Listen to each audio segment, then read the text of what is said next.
श्री स्वामी समर्थ. तुम्हा सर्वांचं माझ्या चॅनलमध्ये मनापासून स्वागत आहे. तर बघा, सर्वच गुरुचरित्र पारायणाला बसले असतील, कोणी केंद्रात बसले असतील तर कोणी घरी बसले असतील. आता आपल्याला गुरुचरित्र पारायणाची सांगता कशी करायची आहे, कोणत्या दिवशी आपल्याला या पारायणाची सांगता करायची आहे आणि त्याचबरोबर ग्रंथ कधी उचलायचा आहे, मांडणी कधी मोडायची आहे, मांडणीमध्ये जे कलश आपण मांडलेला आहे त्याचं काय करायचं आहे, याबद्दल संपूर्ण माहिती मी तुम्हाला सांगणार आहे.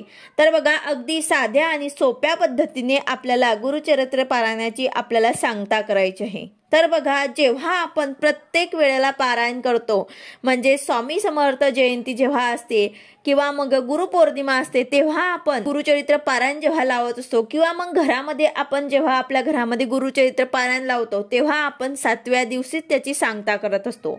पण आता दत्त जयंती निमित्त जेव्हा आपण गुरुचरित्र पारायणाला बसले आहेत, तर तेव्हा आपल्याला सांगता ही मात्र 8व्या दिवशी केली जाते. कारण दत्त जयंती साजरी केल्यानंतर 8व्या दिवशी या पारायणाची सांगता केली जाते. म्हणजेच काय, आपल्याला 15 तारखेला सांगता करायची नाही आहे, आपल्याला 16 तारखेला सांगता करायची आहे.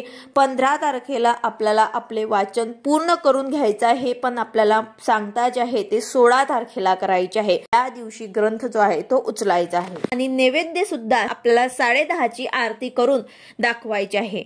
तर आता नैवेद्य आपल्याला 10:30च्या आरतीच्या अगोदरच तयार करून घ्यायचा आहे. म्हणजे जो आपला स्वयंपाक असतो तो आपल्याला 10:30च्या अगोदरच तयार करून सर्वांनी 10:30ची आरती करायची आहे. आणि उपवास कधी धरायचा, तर उपवास मात्र जोपर्यंत आपण नैवेद्य दाखवत नाही 10:30 पर्यंत, तोपर्यंत मात्र आपल्याला सर्वांनी उपवास धरायचा आहे. आता ज्या महिला किंवा पुरुष केंद्रात पारायणाला बसले असतील त्यांनी केंद्रातच उपवास सोडायचा असतो. म्हणजे 10:30ची आरती झाल्यानंतर घरी आल्यानंतर आपण काही खाऊ शकतात. तसेच सांगता सुद्धा केंद्रातच केली जाते, तर त्यांना घरात काहीही करायची गरज नसते. पण ज्या महिलांनी घरात पारायण केलं आहे त्यांनी 16 तारखेला सांगता करायची आहे. 10:30 पर्यंत पूर्ण स्वयंपाक आपल्याला करून तयार करून 10:30ला आरती करायची आहे आणि नैवेद्य आपल्याला दाखवायचं आहे. आता नैवेद्यात आपल्याला काय करायचं आहे, तर साधं आपलं वरण भात भाजी पोळी आपल्याला हे करायचे आहे. शक्यतो घेवड्याच्या शेंगांची भाजी आपल्याला करायची आहे, कारण घेवड्याची भाजी दत्त महाराजांना अतिशय प्रिय आहे. म्हणून नैवेद्याला तुम्ही हे भाजी आवर्जून करा. जर तुम्हाला घेवड्याची भाजी करणं शक्य नसेल तर तुम्ही दुसरी कुठलीही भाजी करू शकतात. अशा प्रकारे तुम्हाला वरण भात भाजी पोळी आणि एखादं गोड पदार्थ सुद्धा तुम्हाला शक्य होईल तर तुम्ही बनवू शकतात. जसं की शिरा किंवा मग पुरणपोळी सुद्धा तुम्ही करू शकतात. यथाशक्ती तुम्हाला नैवेद्य बनवायचा आहे. त्याचबरोबर आता नैवेद्य तुम्हाला किती दाखवायचे आहे, तर नैवेद्य तुम्हाला 4 नैवेद्य दाखवायचे आहे. 10:30ची आरती तुम्हाला करायची आहे आणि 4 नैवेद्य तुम्हाला दाखवायचे आहे. आता आपल्याला 10:30ची आरती करणं शक्य नसेल, जर तुम्हाला म्हणजे तुमचा स्वयंपाक जर 10:30च्या आधी झाला नाही पूर्ण, तर तुम्ही 12च्या अगोदर करण्याचा प्रयत्न करा आणि 12ला नैवेद्य दाखवून तेव्हा तुम्ही आरती करू शकतात. तर असं सुद्धा तुम्ही करू शकतात, पण शक्य होईल तोपर्यंत 10:30चीच आरती करा.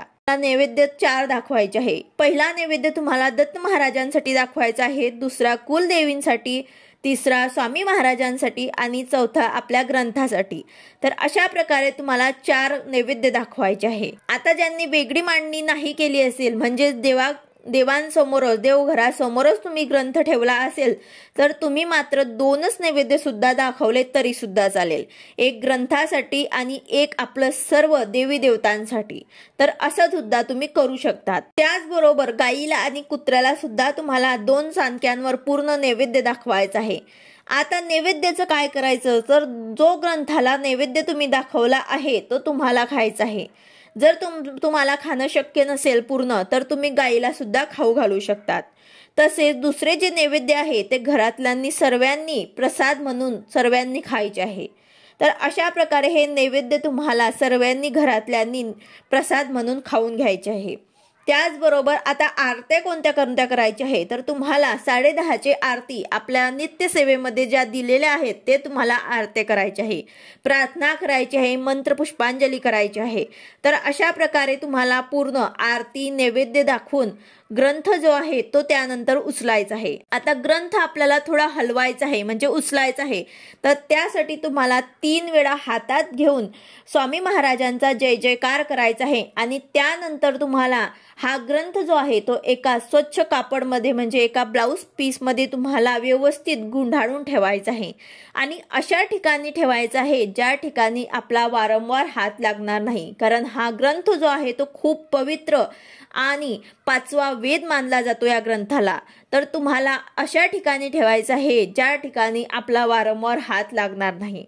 यानंतर आता आपण पूजेची मांडणी जर केली असेल वेगळी, तर त्या ठिकाणी आपण कळस मांडला असेल तर नारळाचं आपल्याला काय करायचं आहे, तर नारळ आपल्याला फोडून सर्वांनी प्रसाद म्हणून खाऊन घ्यायचा आहे किंवा मग तुम्ही गोड पदार्थ बनवून सुद्धा तुम्ही खाऊ शकतात। फक्त याचं तिखट पदार्थामध्ये तुम्हाला वापर करायचा नाही आहे। तसेच कलशातलं जे पाणी आहे ते थोडं आपल्याला पूर्ण घरामध्ये शिंपडायचं आहे आणि बाकीचं तुम्ही तुळस सोडून दुसऱ्या कुठल्याही झाडाला तुम्ही टाकू शकतात। त्याचबरोबर फुलं आणि पानं जे आहेत ते तुम्हाला निर्माल्यात टाकायचे आहे। तर अशा प्रकारे अगदी साध्या आणि सोप्या पद्धतीने आपल्याला गुरुचरित्र पारायणाची सांगता करायची आहे, आरती करायची आहे आणि ग्रंथ आपल्याला उचलायचा आहे। आता ही मांडणी जी आहे ते तुम्ही संध्याकाळी सुद्धा मोडू शकतात किंवा मग तेव्हा सुद्धा मोडू शकतात। तर अशा प्रकारे तुम्हाला गुरुचरित्र पारायणाची सांगता करायची आहे।